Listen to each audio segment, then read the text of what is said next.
Are you calm? Are you focused? Do I have your attention? Was your focus fixed on the spiral clip spinning around? Do you think you could be hypnotized? Hypnosis has been around for a long time. Some even believe it to be around since the ancient times. However, it was not defined until 1820 by Covalers, who coined the term hypnosis, which James Braid later made the words hypnosis and hypnotism popular in the English language around 1841. The myth we will be looking over is hypnosis is a unique trance state that differs in kind from wakefulness.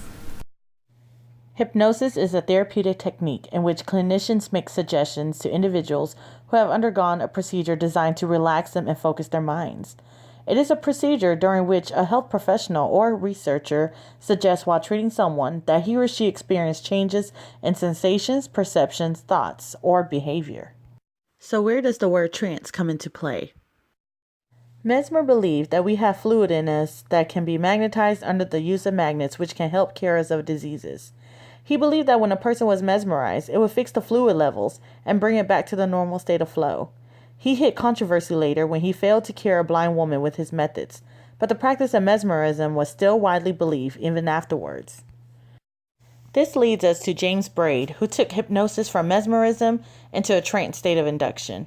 He believed he could create a trance for his patients if he can get them to focus their attention on one thing, such as a candle flame or a small mirror, until their eyelids became tired and would close on their own. So what does popular press have to say? Trance induction has been debunked in popular press, so when you're watching something like this, it is known as stage hypnosis. Stage hypnosis is performed in front of an audience with volunteers, commonly for entertainment purposes. To continue on, our research on stage hypnosis indicated that some people are more suggestible than others. As a stage hypnotist revealed, they choose volunteers based on those who will be easily hypnotized compared to others. The hypnotist will go through different steps to eliminate volunteers who are unresponsive until he gets a group of good candidates before starting the hypnosis. The process of hypnotizing volunteers is called an induction. So we give everybody a better understanding of really what this is. It's not a quick snap of a finger. In the room, I worked with about 10 people. They were able to relax the fastest, the quickest, the most susceptible. Doesn't mean that the people cannot be hypnotized, but obviously for the time that we had together, they were able to relax very quickly. The cool thing is that I was able to give them some post-hypnotic suggestions to put themselves back under. So just to let everybody know, we were about 20 minutes in a room working. This is not something I can do. I can walk up to you on the street and do that. Right. I wouldn't be here now. I'd be buying a lot of... John Ryder, a PhD in psychology from Psychology Today, calls it an art of persuasion. He claims that it relies on direct and indirect communication with the person being hypnotized.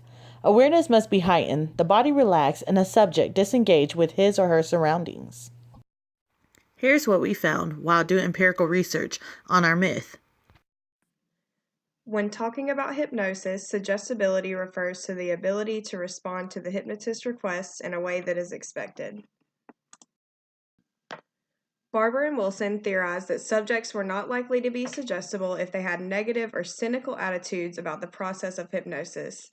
In their study, they attempted to remove any pre-existing negative attitudes, and in conclusion, some of the subjects were more responsive to suggestibility. This study also correlates with a previous study on hypnosis and suggestibility that Barber conducted at the University of Washington, D.C. Hinterberger and colleagues studied electrophysiological patterns and changes during hypnosis.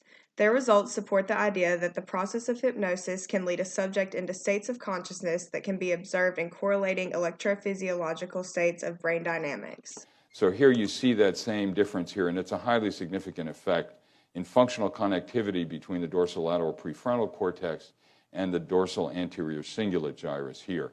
That's the major distinction between high and low hypnotizables at rest.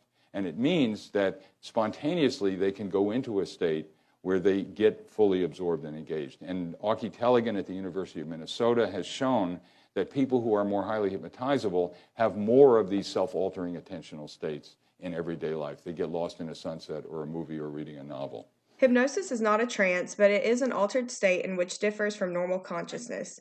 To conclude, a new term should be created to define the altered state of consciousness that can be measured during hypnosis. We started out by researching basic terms like hypnosis, trance, and suggestibility.